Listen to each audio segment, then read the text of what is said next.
like to welcome you to a meeting of the Concord School Board of Trustees. This meeting is a meeting of the school board in public for the purpose of conducting the school corporation's business and is not considered a public community meeting. There will be time for public participation as indicated on the agenda. If you would like to address the board, please fill out a yellow card and give that to Ms. Warren before you speak. Welcome, everybody. It's always nice to see everyone's faces. You're always welcome to all of our board meetings. They're always a really great time. And with that, we'll start with pledge allegiance. I pledge allegiance to the flag of the United States of America and to the republic for which it stands, one nation, under God, indivisible, with liberty and justice for all.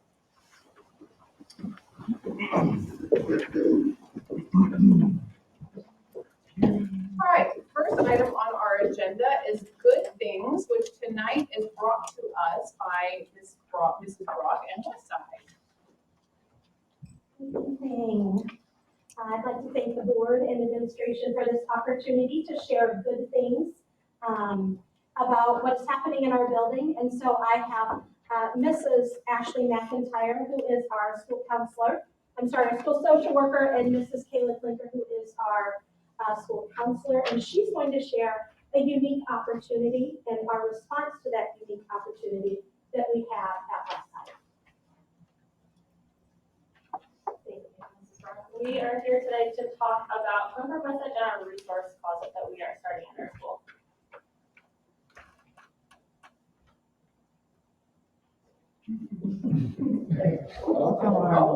There we go. All right. So I know that a lot of people are probably thinking, like, why a resource closet? You know, there's like a lot of organizations around. The thing is, like, a lot of families that need the resources, like sometimes they don't have transportation, or there's a lot of places that have like limited hours, or the hours are changing, or sometimes one is open, or like shutting down and another one is opening, and it's kind of hard to keep on top of all of that. And some places offer some things and not others. So of the families at Westside, 64% of the families are low income, and that statistic was before the pandemic, so we're very sure that statistic has probably changed since. 22 of our students are currently living without permanent housing. 70 families are receiving support through Lighthouse and Lifeline or free and reduced cost Christmas programs. And at Westside, we have a lot of immigrants from, and not limited to, like Ecuador, El Salvador, Mexico, some of those. So a lot of people are coming from countries where it's not cold, so they're not coming with all of the like hats and gloves and scarves and coats and all the things that they need to stay warm outside. So it's so nice to have those things on hand to just, if they're really cold and can't go out to recess, like it's not fair for the kid to have to, sit inside or something. So last year we had a vision to create a coat closet. So at our school we had several coats already that we gave out to students as needed, but as you can see from some of our statistics, our need was greater than that. So over the course of last year and into this year, we turned that vision of a coat closet into what we are now calling a resource closet, where in that resource closet we'll not only have coats, but clothes for winter, we have food actually that we're going to talk about later, school supplies, household items, all things like that that a family would need. And so we'll share a little bit more about all of those things. But in the course of this past year, it's kind of changed into not just a coat closet, but a resource closet as a whole. So at the start of this year, we actually wrote a grant hosted by the source. And so we wrote this grant in hopes to start to build the structure of our closet. So we had the space, we just had to figure out what we were going to do with the space. So we wrote a grant, and we will be using those funds to purchase tension racks, shoe racks, storage bins, storage shelves, hangers, what we're calling the structure, right? So how we can build our closet and make sure that it can function properly and while it remains organized as well. And in terms of how, like, some of the ways that we are keeping some of those things stocked are some of the community resources, like some of the churches and United Way in the area. And also there's a really cool headphone company that, like, if there's some kind of issue with a headphone, like not like someone had it for years, but if there was some kind of technical thing, they will fix it. And then they will actually donate those headphones to schools once they have fixed them, like refurbished them. So we recently got a lot of really nice headphones for our students because that's a school, like, so of the school supplies that people donate, a lot of people don't think about the headphones, but like we use, I've had so much for testing that the headphones are such a key thing. So that was really cool. So our next few slides just show some pictures of some of the donations that we've received. So on the bottom left there, you can see some donations that we've gotten from Calvary, some we've got right down the road. They donated lots of clothes. You can see there's socks in there. We have kids that sometimes don't have socks, so we'll give them socks to keep them warm. And then this picture on the right is actually the back of my car filled with boxes that Lighthouse Vineyard Church across the street from us donated tons and tons of school supplies. And then in the top picture there, I took all the school supplies and started organizing it by grade level. And then at the beginning of the year, we were able to give out those bags of pre-made school supplies for students that did not have any school supplies to start the year.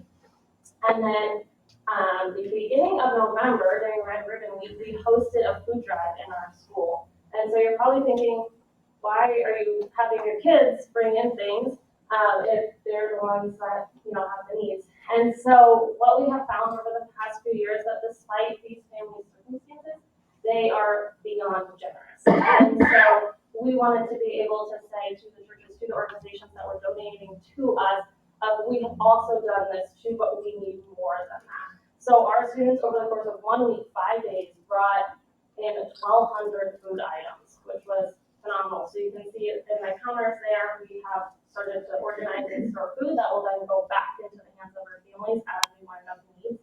And then this picture down on the bottom shows the classroom space that we're storing all in. So we have an oversized classroom in our building that we don't use daily for class, but there's tons of cabinet space. So we're going to fill those cabinets with clothes. That's where the tension rounds are going to go. And we'll have storage bins with coats, clothes, and then there's another wall of cabinets so you can't see it, and that's where all of the food will go as well.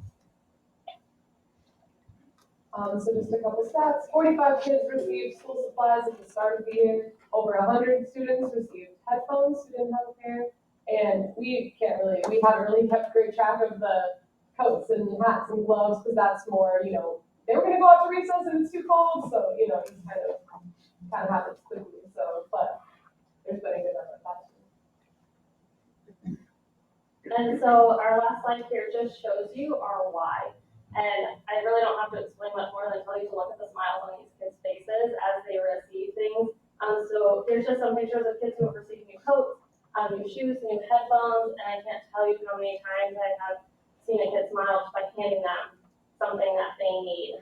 Just 2 weeks ago, I gave a student a coat and he just grabbed me and hugged me. So it's those kinds of stories that you don't think of often happening here, but it happens each and every day over at Westside. So we are just excited about this project and we're hoping to fully open our resource closet come January. I mean, we've given out things in the meantime, but we're hoping to fully launch it in January. And so we're super excited about this. As you can see, our kids are excited about it. So yeah, that's just a little bit of the good things happening at Westside. So thank you. Wonderful, thank you so much. I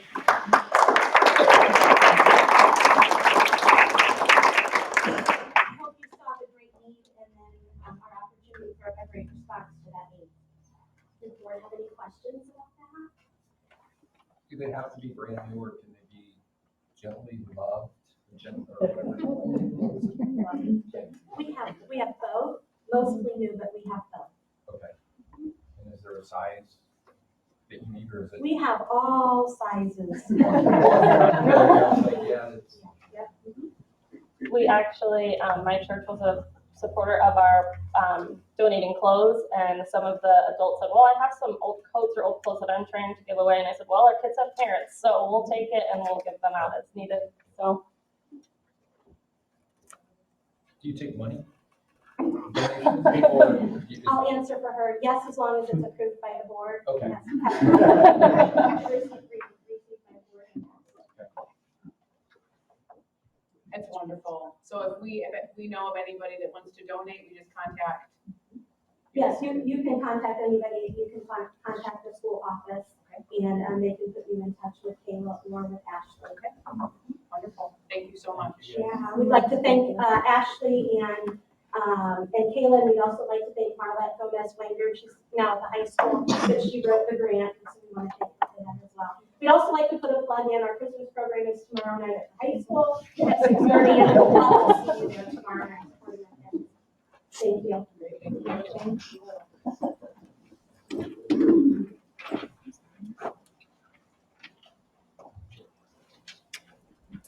I'm gonna go a little off script tonight, just because I want to have a few words regarding what we're just gonna call our latest election. We know our community is frustrated. We are extremely frustrated as well. Not one of our candidates had a fair election.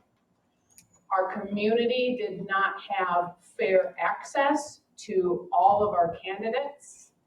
And that's just really not okay.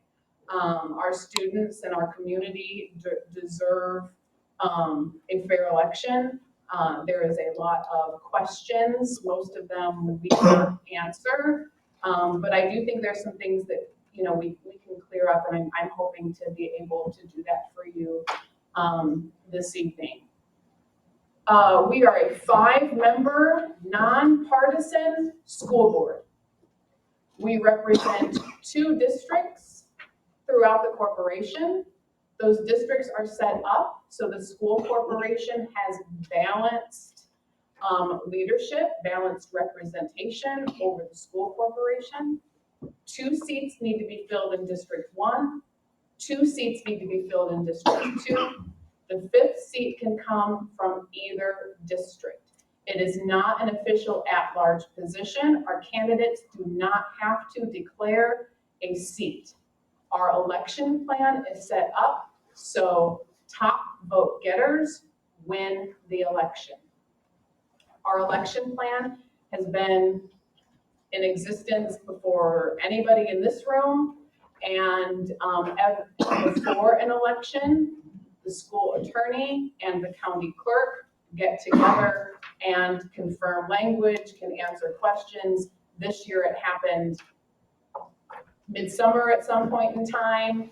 The clerk and the school corporation or school attorney again get together, verify the language, make sure that the county clerk understands the language, and the county clerk then sets the ballot.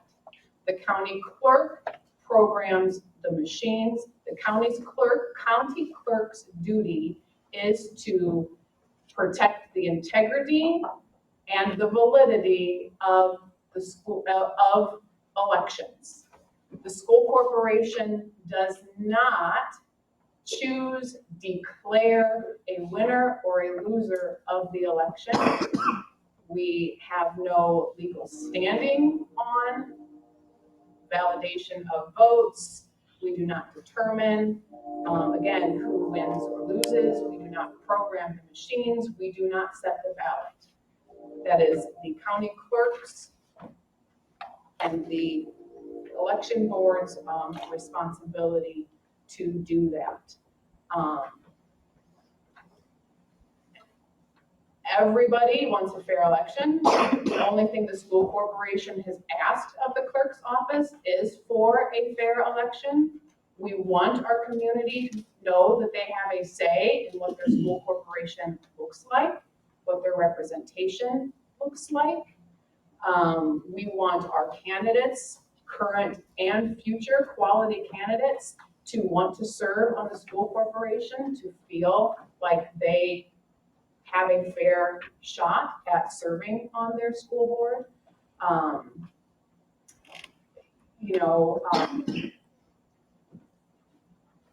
It's frustrating. And I haven't spoken to all of our candidates, but my guess is that not one of our candidates would want to win or lose an election that is not valid and not fair. Again, this has affected every single one of our candidates, and it's very unfortunate. Sorry, I'm trying to make sure I make all my points here. We were happy to bring on Mrs. McDowell. We had started the process, meeting with her on bringing her on board, orientation meetings set up, wanting her to be as successful in her role on the school board and serve on the team with us as we do any candidate. We have now done the same for Mr. Maluli. Whoever the clerk tells us wins an election is who we bring on board. And we do that for every candidate, and we are happy to work together with everybody that's elected on the board to educate our students. We are here to make sure that our community's children are future ready. And that's our focus. That's what we're going to continue to do. And again, we know you're frustrated. We're as frustrated. We're riding the roller coaster. We're taking whoever, we're told has won the election and gonna, do the best so everybody is successful and we can keep moving forward for kids. Now back to our regularly scheduled programming. And that is, next agenda item is hearing of visitors. Do we have any yellow cards? Okay, we will hear public comments for 30 minutes. When I call your name, you will have 3 minutes to speak. Mrs. Warren is our timekeeper, and the time is posted on the screen for you to follow. Once you approach the podium, please state how you are a stakeholder in Concord Community Schools. We will ask you to end your comments at 3 minutes. Please keep in mind, this is a time for you to share your comments and concerns. This is not a question and answer session. We do not allow making personal references or attacks to individuals, educators, or students. We also ask you to only address the board as a whole. We do not tolerate aggressive, harassing, or profane comments. If someone has already stated your concern, please be mindful of being too repetitive. If I have to interrupt you to remind you of any of these items, it will be taken from your time. Thank you in advance for your cooperation. Our first yellow card is from Stacy McDowell regarding ballot language.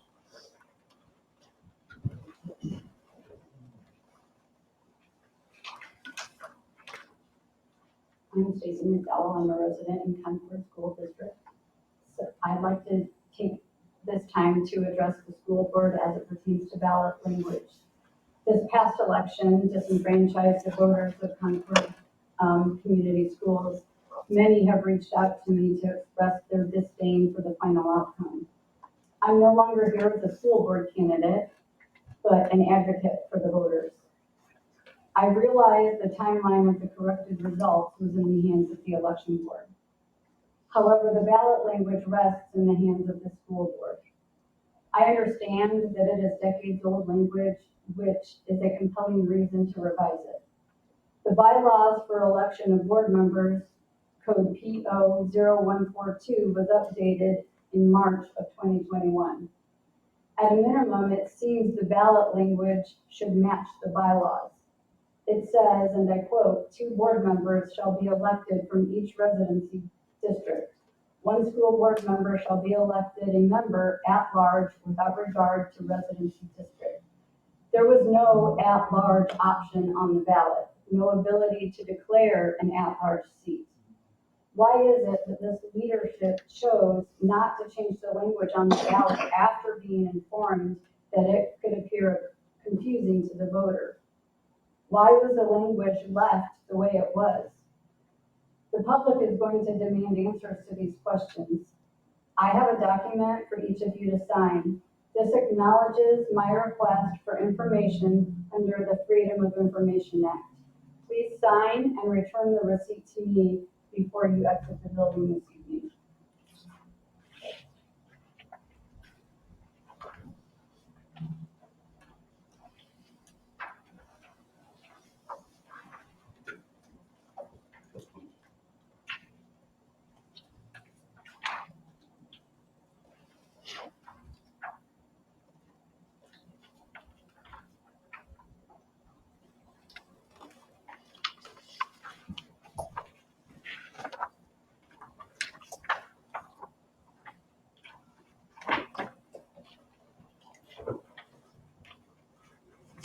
Okay, thank you.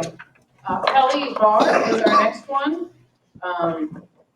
Jared's farewell. And election, sorry. Kelly Barr, former school board member, here to bid farewell to my good friend Jared, who has served with a huge, compassionate, caring heart, with kids at the core of every decision he made, along with everybody else that sits on this board. It's easy to cast judgment, get angry, and throw things at the board verbally. But until you've sat in those seats, you have no idea the discussions that happen behind closed doors, the debates, the heartfelt consideration for what is for the good of the kids at the end of the day, even despite what it might appear to everybody else out there. That's irrelevant. We take a lot, we all take a lot of heat for some very difficult decisions you make. And I just want to thank you all for what you do. Nobody has any idea how many hours you spend doing what's best for the kids of Concord and making it such a spectacular community that everybody should want to be a part of. I miss it. I miss you all. Jared, I'm sorry things did not go your way. It was not the best election, as we've all hashed out, but I bid you farewell. It was a pleasure serving with you. And to whoever fills this seat, you have a big job. So don't for 1 minute think it's a cakewalk, because it is not. These people love Concord, and I assure you they would not be sitting in these chairs taking the peanuts for pay if they did not love Concord and believe greater. Thank you. That brings us to the next agenda item, and tonight that is consent agenda, which is minutes from 11/21/22, executive minutes 11/21/22, accounts payable claims, payroll claims distribution summary report, donations high school, donations K through 6, human resource report, and conference requests. Motion to approve as presented. Second. Motion by Mr. Yoder, a second by Mr. Sponseller. Any comments or questions? Hearing none, all in favor of the motion say aye. Aye. Opposed? Item 4.1, Dr. Kendall, you'd like us to consider an MOU. Yes, thank you all that came to the open house this evening for our new building, because this just reiterates the fact that this is super exciting for kids. So we have an opportunity with your approval to enter in an MOU with the Indiana Construction Roundtable. They have a program called Build Your Future, and essentially it gives, now we have programming for our junior high students, our high school students. Now we want to bring it down to our intermediate school. And so they help fund what's essentially called a construction club for 5th and 6th graders to get them warmed up to the idea of entering into the construction profession. So this MOU allows us to do that, and that is why I'm here today seeking your approval.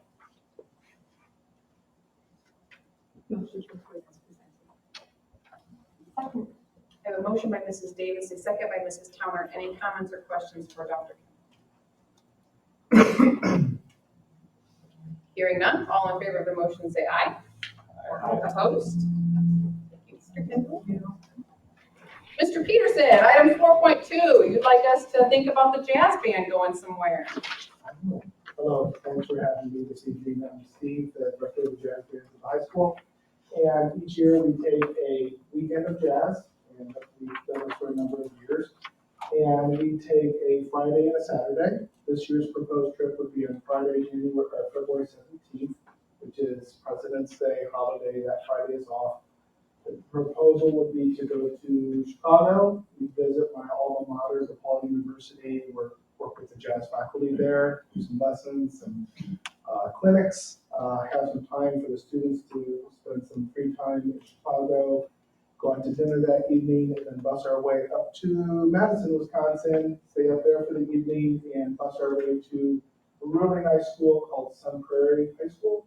It's northeast of the city. And the Jazz at Lincoln Center in New York City sponsors a contest or a festival there. It's called Essentially Ellington. They bring in guest artists and clinicians, and it's a day of jazz for students. There's probably about 20 bands there from Illinois, Michigan, Ohio, Wisconsin. And we will be performing there, and I'd ask that the board give approval to get kids out of state overnight. Be traveling with 2 other directors and 3 parents, and we get home late night, Saturday night, Sunday morning, no school Sunday, no school. The cost of the trip is usually between $75 and $100, I think it's $85, and the remaining balance is paid for by Jazz Cafe funds.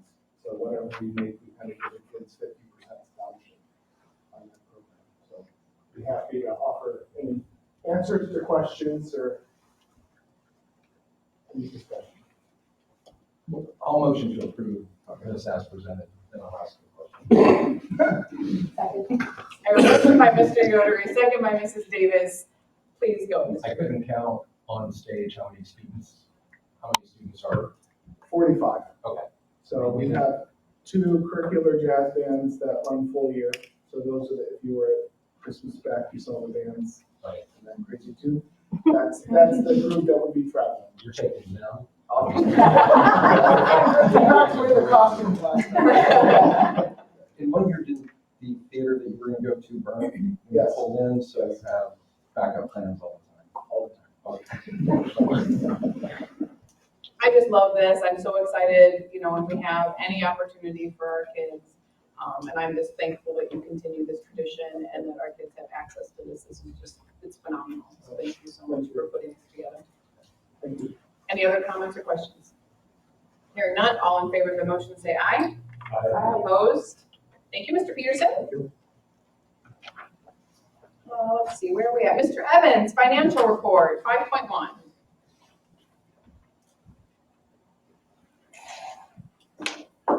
You get to follow jazz band. You should have counted again.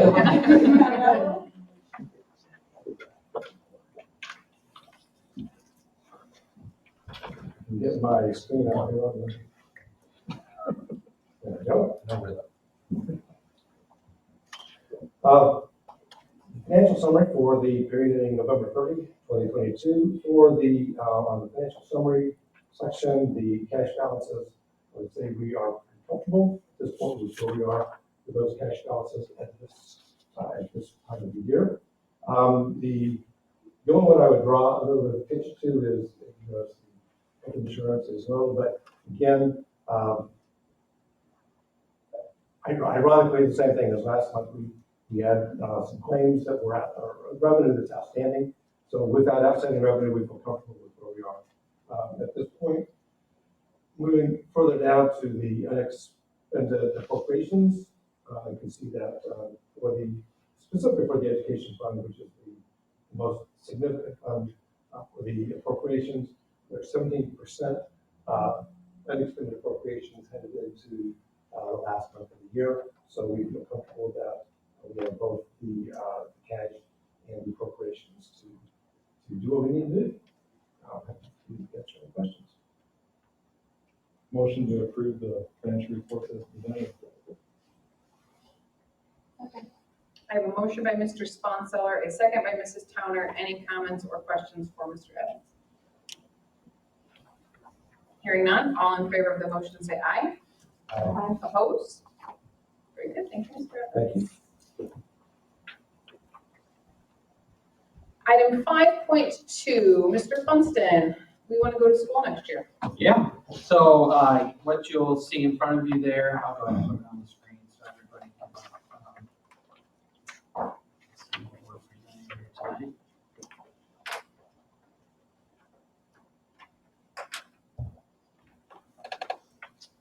So we have a school calendar for next year for you to present. Our goal is to get this out before Christmas time so people can plan all their vacations with everybody. And so if you look there, we have teachers starting August 14th. And then first day for students would be August 16th. And then as you scroll down, then we would end school. Last day of school would be May 30th. So I'm told that we'll know the commencement date around October as we work with Notre Dame to secure their facilities And we'll make sure we announce that as soon as possible. So I did not receive any questions between this board meeting and the last, so I just asked for the board's approval tonight. Motion to approve as presented. I have a motion by Mr. Gooder, a second by Mrs. Davis. Any comments or questions for Mr. Funston? That October section there where you got student or kind of teacher conferences, I know I talked to Dr. Molnar that levels things out a little bit for. Yeah, that was the goal. So Mr. Myers, Mr. Molnar, Dr. Molnar, and CTA worked to limit the disruptions. So if you throw a day in on Wednesday and then you come back the next week and have fall break, that's pretty disruptive to the process. So yeah, that gets everything in 1 week. Any other comments or questions? All in favor of the motion, say aye. Aye. Opposed? Okay, Mr. Funston, exciting strategic plan. Yeah, I'm going to go ahead and make everybody else get up here on the podium, so I will get on the podium to present this tonight. So I'm glad I have an audience for this.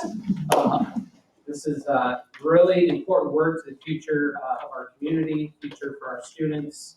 To me, it feels very symbolic of we're through this pandemic, we're coming out on the other end, and we're ready to move forward and do really good things for kids. So I'm glad you're all here tonight. So the first thing I would say is over an eight-month period, Concord Community Schools engaged over 2,000 parents, business leaders, community members, students and staff, and many others in meetings, surveys, phone calls, and workshops to create a strong vision for Concord Community Schools.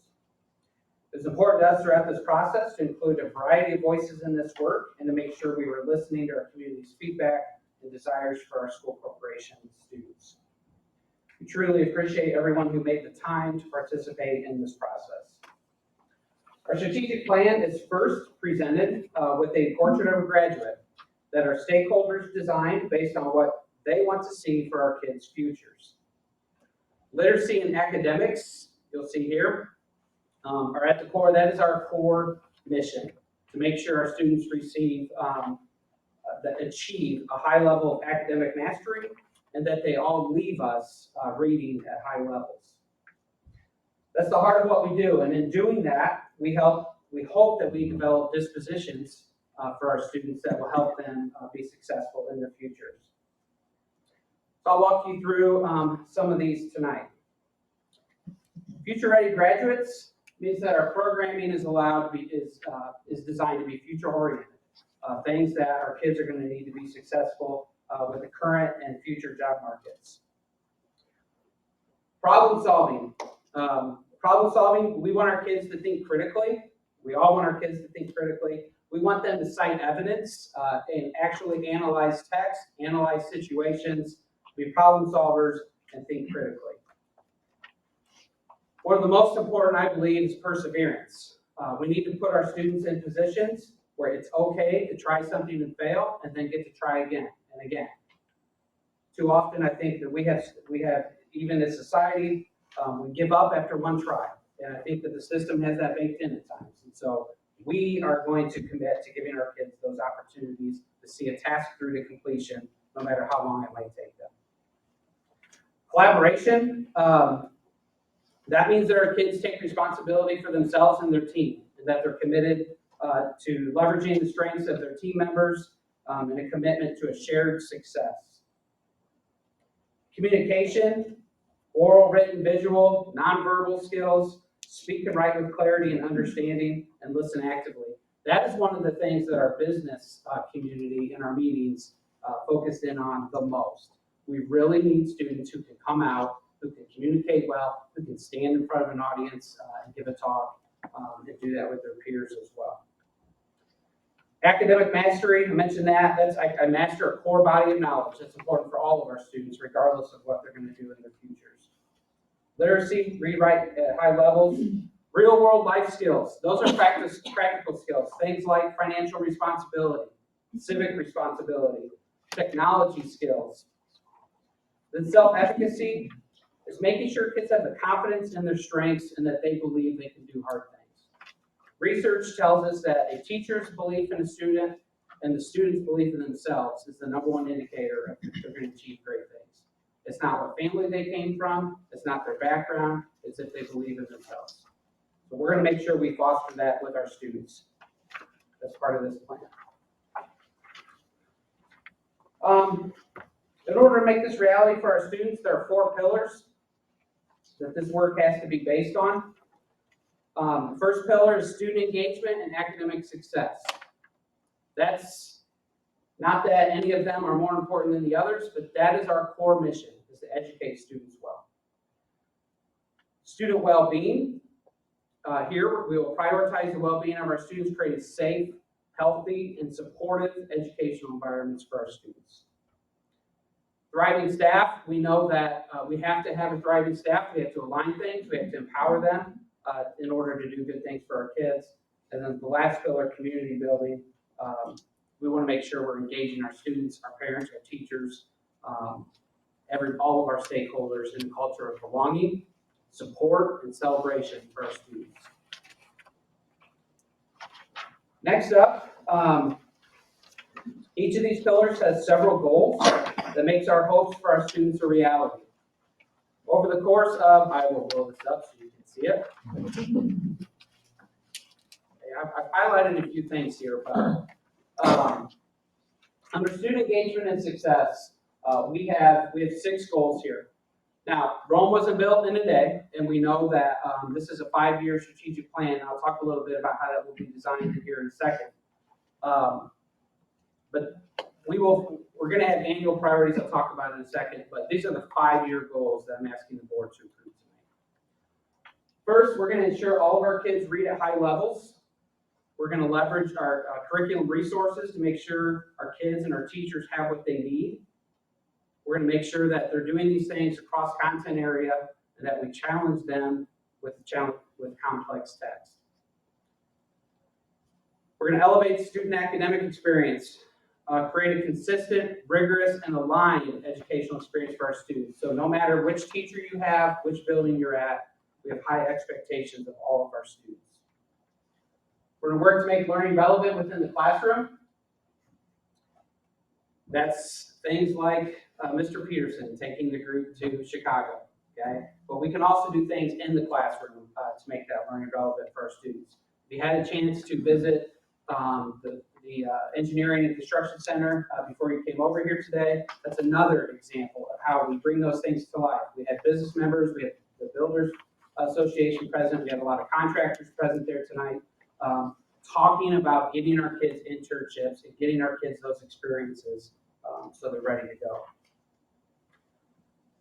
We connect all students to real-world experience outside the classroom. Both of those two are kind of connected. Increase access to student-centered activities. This is co-curricular activities, which we do a great job at. Extracurricular activities, which we do a good job at. But we want to make sure our kids are connected to school. We know that when they are, they're more successful. Many of you know that we have a not our video game team, but our esports team that we started just a couple years ago. And I don't know if you follow their success or not, but we have a lot of kids who are engaged with school through that, and we're going to look for more opportunities to make sure we're engaging all students. And then lastly, we want to establish a sustainable infrastructure. We want to equip our teachers and staff through renovated facilities, enhanced technology, and professional experiences that directly enhance the students' experiences at Concord. The next pillar is student well-being. We will prioritize the well-being of our students, creating safe, healthy, and supportive educational environments for the whole student, including mental, physical, emotional well-being. We will teach all students how to build the confidence and abilities needed to be their own agents in pursuing fulfilling lives. We have 3 goals here. We want to foster healthy learning environments. We want to make sure that we have learning environments where students feel safe and welcome. We're going to strengthen student services, leverage services to increase access to our counselors, our social workers, and support all students through a responsive and comprehensive counseling model. And then we want to support our student goal setting. We know that students build efficacy by setting a goal, working hard towards that goal, right? especially in the short term. We want to make sure that we're doing that with our students and helping them achieve those goals. Next is thriving staff. We wanted to create exceptional learning experiences for our students. We believe we do that by supporting the professional growth and well-being of our teachers. In order to ensure the joint success of our students and staff, we'll foster alignment, communication, and collaboration across and throughout our schools. One thing that's different in thriving staff that you won't see in the other pillars is that this little brown box here, there's a lot of overlap between student engagement, academic mastery, and thriving staff. For instance, fostering a supportive teaching climate. We know that if we can align things at the district level, provide curriculum resources to our folks, that's going to help them do their job and provide a supportive teaching climate. So those are two things that overlap between the two pillars. Then we also want to make sure we're providing ample opportunities for individual growth of our staff. We want to recruit and retain a skilled and diverse workforce, advocate for the teaching profession, and support our staff members' well-being. And then community building. Together with our community, we'll engage students, parents, and teachers, partners in shared culture of belonging, support, and celebration. We'll be united by our commitment and collective pride in our students' success. So our goals here will connect with and engage all families, grow strong relationships between our teachers, staff, families, while fostering a culture of active listening, accountability, and desire for continuous improvement across the district. We want to increase community outreach, connect with and support all families at a time and place that's convenient for them. If you've seen the Cube out and about over the last 6 months or so, that's an example of that. We want to celebrate our community, honor our collective uniqueness, and recognize the strength of learning within a diverse setting. And then we want to make sure we create opportunities for ongoing engagement, regularly share and generate excitement about the great things happening in Concord schools. We intend to have a corporation that's second to none. To do this, our strategic plan will have annual priorities and the 90-day implementation plans that are focused, so we're making quick progress. I'll remind you, Rome was not built in a day, but we know that we have a lot of progress to make, and we know we want to move quick. Outlined for you here tonight are our year one priorities that develop and strengthen our core mission of teaching and learning. We'll make a concerted effort to focus on consistent high academic standards for all students through our curriculum and teaching. As some may say, we're going to get uncommonly good at the common work of schools. So I'll walk through that with you tonight. Under student engagement, academic success, a couple priorities we have. One, we want to make sure that we're providing strong reading resources for every classroom. We started that work with our CKLA adoption last spring, and we also want to provide training to our teachers in the science of reading.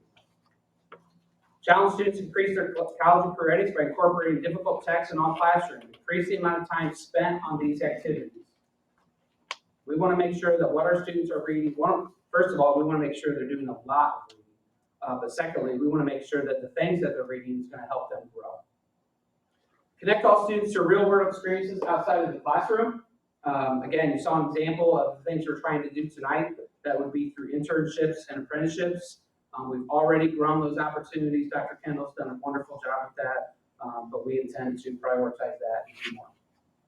Elevating the student academic experience. Provide all students with a consistent and challenging curriculum as they move from one grade level to the next. We heard in our strategic planning workshops from staff and the community, we need to make sure that as they go from first grade to second grade to third grade, that we're building on each year's prior knowledge, that we're not meandering in the curriculum, okay? So we're gonna make sure that there's a consistent and challenging curriculum from one grade level to the next. The next strategy there is that we're gonna make sure that that is challenging curriculum across classrooms. So if I'm teaching ninth grade English, and Mr. Boyer is teaching ninth grade English, he was an English teacher, he's a very good one. We know that both of our students are receiving a challenging curriculum that's rigorous. We have high expectations for both groups of students. And then sustainable infrastructure will ensure the long-term facility plan prioritizes strong learning environments, safe schools, and student opportunities. Our priorities in year one for student well-being. foster healthy learning environments. This first one is about listening to our students, giving our students an opportunity for voice as this is concerned, and then building relationships and obtaining regular feedback on these things. We know, again, there's a lot of research that as teacher, if I'm relating well to my students, I get to know them, that leads to high academic achievement. Integrate school safety, pressure management, and conflict prevention strategies in all schools, and that's been happening. Chief Riddle and Dr. Kendall have done a great job, just even in the last couple of months of revisiting those things. And create a supportive school, which includes relationship building strategies, bullying prevention procedures, culturally responsive practices, and suicide prevention strategies. Build efficient school counseling systems to increase our face time with students. That's going to be another priority for us. We're looking at efficiencies. What can we do to make sure that we're freeing up our counselors, our social workers, giving them more face time with our students? They're tasked with a lot of responsibilities that a lot of people don't even realize because of mandates put on by the state and quite often. And we want to try to minimize that so we can increase face time with kids. And then lastly, we want to integrate career counseling services. So just as we were visiting the Engineering and Construction Center earlier today, we want to make sure that those students who want to go to the workforce have those counseling services to help them do that. Priorities under thriving staff. We want to recruit and retain a skilled and diverse workforce. Mr. Boyer is going to aggressively market job opportunities to a broad audience. He's done a great job with that in the short time that he's been here.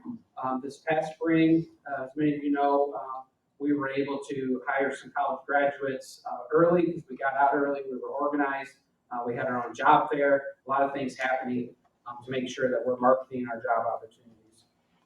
We're going to continue to do that and build on that.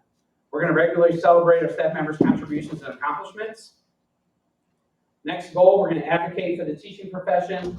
One thing that is in the works that we're looking forward to rolling out here in year one are creating some programs to develop our own talent. So we are going to hire some apprentices to work as mechanics for the school district. We have students that will work as paras to help our teachers in the classrooms as a pipeline to become a teacher. A lot of other opportunities we're going to provide our students just here within the school district. And then establish a relationship with local elected officials, advocate for the policies and legislation that positively impact our students. Support staff members' well-being, communicate available benefits more effectively. We know that we have benefits, we have good benefits here if you work for the school district. Make sure everybody's aware of those and knows how to use those well. We're going to establish a wellness committee to identify staff wellness initiatives. Sometimes, the benefits, the health care, it's taking care of people who get sick. We would like to start some wellness initiatives to keep our staff healthy. And then acquire regular feedback from staff to identify those opportunities to improve those things. And then community building priorities. We would like to connect with and engage all families, improve our two-way communication between school and home. We'd like to clarify and align the roles and responsibility of our bilingual parent liaisons. Under create opportunities for ongoing engagement, we would like to create advocates for Concord education, which would invite community members in to learn more about the opportunities that Concord affords and about the school district. We want to make sure we're sharing important information and good things with all stakeholders. Print is something new there. We want to explore communicating with our folks through that as well. Some people are on Facebook. Some people aren't on Twitter, and so make sure we're reaching everybody. And then we would like to regularly convene representatives across these pillars to make sure that we're continue to involve our community in this plan. We have an outstanding community. I think when we can focus and concentrate on our core mission of educating all students to high expectations, I think our best days are ahead. Tonight, I'm requesting that our board vote to adopt our strategic plan, portrait of a graduate, pillars, and goals for the next 5 years. I'll make a motion to approve as presented. I have a motion by Mr. Yoder, a second by Mrs. Towner. Any comments or questions for Mr. Funky? I can say that when we interviewed Mr. plus, and it was in the interview, and it's continued the strategic plan. The other part that I like is people own the pillars, so they have ownership. I mean, cabinet people own these, and so when you have ownership, you want to rock and roll. Again, Right, I would just add that we have a great team, Jazz. we have a great team in place and, you know, we're ready to roll, so. what's that you've been talking about it since you came to Concord, Indiana, so you're gonna drive it. Yep. So, thank you for that. Like I said, this is cathartic tonight, to be able to get to strategic planning, things that we need to get done for kids. The last 2 years has been hilly. I like it. Any other questions? I just appreciate the process. This was great to be a part of. The people, I echo, what Tim said. You know, we did, when we interviewed you, we knew there was a great need, and our Hilly gears did, put a pause button on some of the things we wanted to do, and so I am thankful. I'm thankful for the amount of community that came to the meetings, and to be able to have a touchstone with all of them was really great. And so I'm just thankful for everybody's time, and this process is really exciting, and so I'm excited to see how this will. I should thank my team too for, Julie organized this effort. Kent and Lisa, Stephen are overseeing pillars. All of the cabinet was involved, but those folks have been awesome. So. Any other comments or questions? Hearing none, all in favor of the motion say aye. All right. Opposed? Very good. Thank you, everybody. That brings us to sharing from the board, and I'm going to start tonight. Through all of the hullabaloo, certain things can get lost,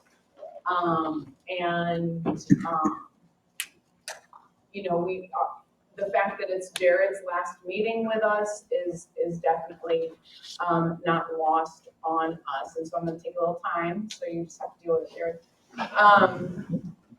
To just share, I had a lot of words for tonight. I had, between the two events, I had a lot of words I had to think about. And when I came to the words to talk about you, and yes, I'm looking up because I'm gonna tear up here.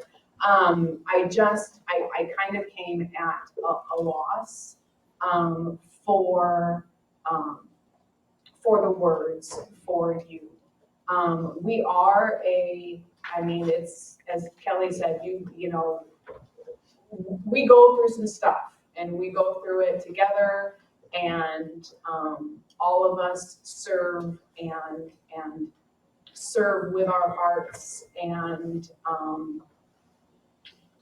work the hours and work the time and miss things for our kids and miss, all the things. And you have to want to serve. And Jared, you came on at a time where we had lost a member of our board due to an unexpected death. And you came to a time with us when stepping up to serve, especially when, we're hurt, had to come from you wanting to serve your school community. And we've seen some things, we've seen some hills. Your again, heart and your calming temperament and your extremely knowledgeable finance and just your calm presence was a gift to all of us. I am thankful to serve, have served with you, and I just can't thank you enough. And Concord is a better place for your service. And I have a little plaque for you. And I have too many tears, so I can't even tell you what it says. But we just thank you. We thank you from the bottom of our heart, and service is a calling, and we just appreciate you very much. Tell me about flowers.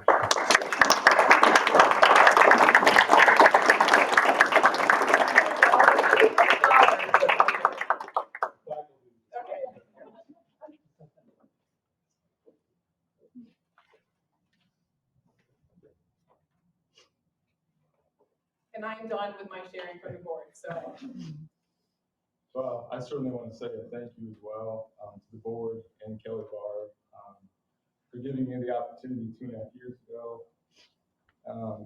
As Candy mentioned, it's certainly a difficult time, and I was honored and humbled at that point, and still am today, to have been selected to fill the role left by Randy's tragic passing.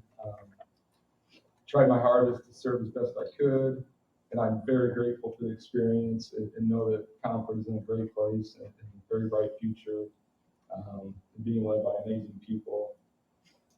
And thank you to each and every one of you for everything you do with the well-being of our kids, first and foremost, in your minds and hearts. I can't say thank you enough. It's been a great honor to serve alongside each of you, and I will certainly find ways to volunteer to be involved and moving forward as well. So thank you.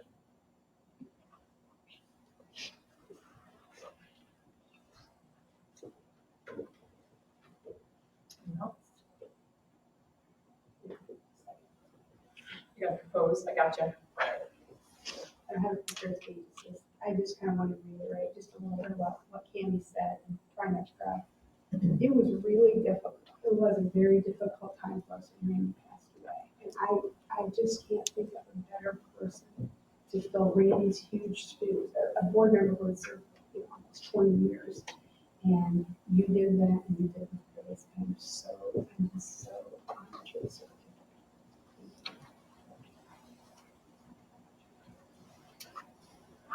Superintendent, my turn. Oh, wait, I have one more. Oh, wait, she has one I more have thing. one more thing that is totally not related. Okay, sorry. I'm gonna try and make something a little heavier. Okay. So many of you probably didn't read our wonderful consent agenda. Is that even available? But anyway, it's on there. We had a donation, a K-6 donation that just warmed my heart, and I just want to tell you all about it. And I am proud of this. We have a student, his name, and I don't know the student, his name is Kellen Markowitz, who's a second grader at Oxford. And an extracurricular activity he does, apparently, is he is a student at Elkhart Martial Arts Academy. Well, they had some kind of a fundraiser, and whenever they had this fundraiser, they could decide what they wanted to do with the money that they raised. Well, this second grader raised $100. And when they asked where he wanted to donate the money, he said, in his words, he wanted to donate to the school because schools need money for lots of things. This is a second grader, who probably doesn't have a huge concept of money to begin with, who decided that he obviously loves Concord enough to give it to Concord, and that just warmed my heart, and it just made my day when I was reading my board materials. So, but I know a really good note, and I didn't cry. So. Okay, now it's your turn. Okay. Okay. Well, not the whole music staff is here, but Mr. Peterson's here. Just Okay. We had a great spring Oh. and a great Christmas. That was a quick year. Had a great Christmas spectacular this weekend, and just Austin, Mr. Preheim, the whole music department, the show that we put on, it just was reminded Saturday of just how awesome it is, better than anywhere I've ever been, and so thanks to that staff. Want to let you make you aware.